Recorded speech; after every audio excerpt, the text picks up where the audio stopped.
Press conference किया, किस चीज़ को लेकर के जो प्रेस कॉन्फ्रेंस किया? नव वर्ष है। नव वर्ष में मैं प्रेस के साथियों का प्रत्येक वर्ष स्वागत करता हूं। आज उसी स्वागत के लिए हमने प्रेस कॉन्फ्रेंस का आयोजन किया। तो इसी बहाने पूरे वर्ष की हालचाल सब चीज़ें मिलती हैं। आज सबसे बड़ी समस्या शिक्षकों के सामने है। माननीय सर्वोच्च न्यायालय का निर्णय है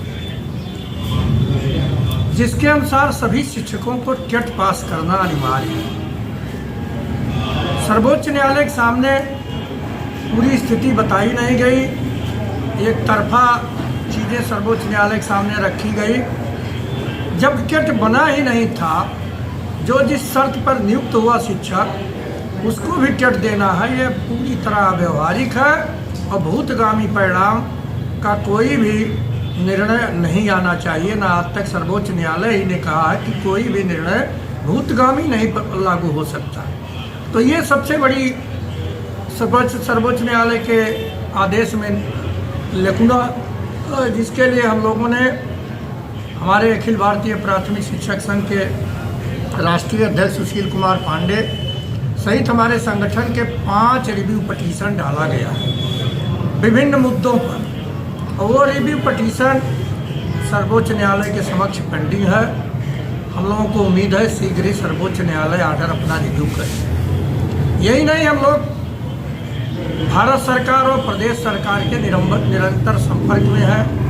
माननीय प्रधानमंत्री, माननीय राष्ट्रपति महोदय, माननीय मुख्यमंत्री, माननीय सर्वोच्च न्यायालय के चीफ जस्टिस को हम लोगों ने ज्ञापन दिया है और मानव संसाधन मंत्री को भी दिया है कि इस आदेश को जब जिसकी योग्यता थी उसके अनुसार जो भर्ती हो उस पर ये लागू न किया जाए। जो 2017 का नियम है इसको परिवर्तित किया जाए, इस आर्डर का निरस्त कर दिया जाए या फिर से एक नया संशोधन जारी हो जाए। जो भी व्यवस्था हो, टेट की जब से लागू हुआ तब से हमारे शिक्षक टीटी पास हैं। उसके पहले भूतगामी निर्णय आप लागू नहीं कर सकते।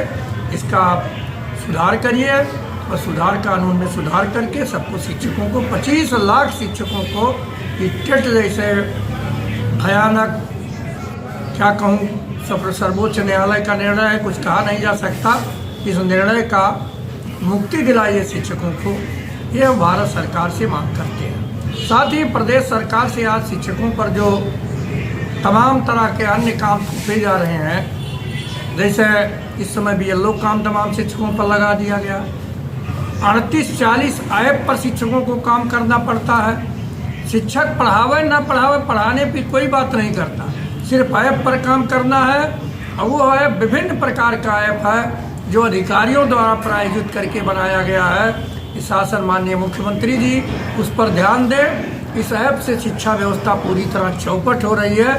शिक्षक दिन रात ऐप पर काम करता है, 12-12 बजे रात तक काम करता है और पढ़ाई पर ध्यान नहीं दे पाता हो क्योंकि उसको समय ही नहीं मिला।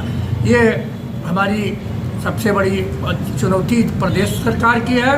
जनपद स्तर पर इस समय समायोजन अनियमित रूप से लागू कर दिया गया है।